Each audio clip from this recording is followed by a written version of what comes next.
हाँ जी, क्या हाल चाल? So today I have come to discuss an important aspect with you, and that is as regards the Delhi APP exam.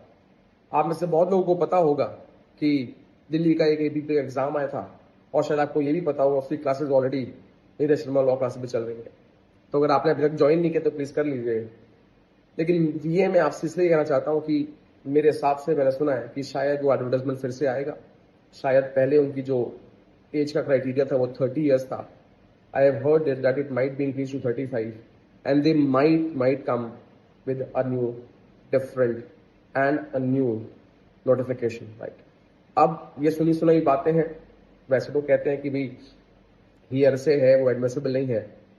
तो बस अब यही बोलना चाहता हूँ कि बेटा मैंने वैसे कुछ सुना है। अब माफ कीजिएगा, एक डिस्क्लेमर है यहाँ पे, गलत हो जाता है, लेकिन मुझे लगता है कि शायद ऐसा होने वाला है। तो बस मैं आपको बस ये कहने आया हूँ कि why you are waiting for. तो अगर आपने ऑलरेडी फॉर्म भरा है, don't wait for the date, please do come and join the classes. और अपार्ट फ्रॉम दैट ऑल्सो, उसके अलावा भी अगर आपने फॉर्म नहीं भरा है, I hope that the forms would be open again. I hope so, we don't know what would happen, but there is a probability that it might be open. वो फिर से आ सकते हैं, तो गेट रेडी। तो खुद भी आइए, औरों को बताइए, and get ready. Because what I am saying is better that I have always believed in one thing, beggars can't be choosers.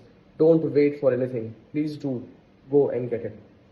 तो जिसको भी दिल्ली एबीपी की तैयारी करनी है, प्लीज आप हमारी क्लासेस में आइए। कॉम्प्रहेंसिव सारी चीजें मैं कवर करूंगा, हर एक चीज के बारे में बताऊंगा, और साथ में केस लॉस भी होंगे। और हो सकता है कि शायद आपको फिर से एक अपॉर्चुनिटी मिले जिन लोगों ने फॉर्म नहीं भरा है पढ़ने का। तो please do get connected with me, और हो सकता है शायद आपको मैं जब वो आए तो बता दूँ। एंड प्लीज आप भी देखिए, जैसी वो आपको इन्फॉर्मेशन मिलती है कि वो फिर से एग्जाम्स आ गए, please to come and to join a classes, और साथ में फॉर्म जरूर भरना। बाकी जिन लोगों ने फॉर्म भरा है, you are most welcome. If you are not done this, please do join and connect with us. Thank you so much, best of luck, bye.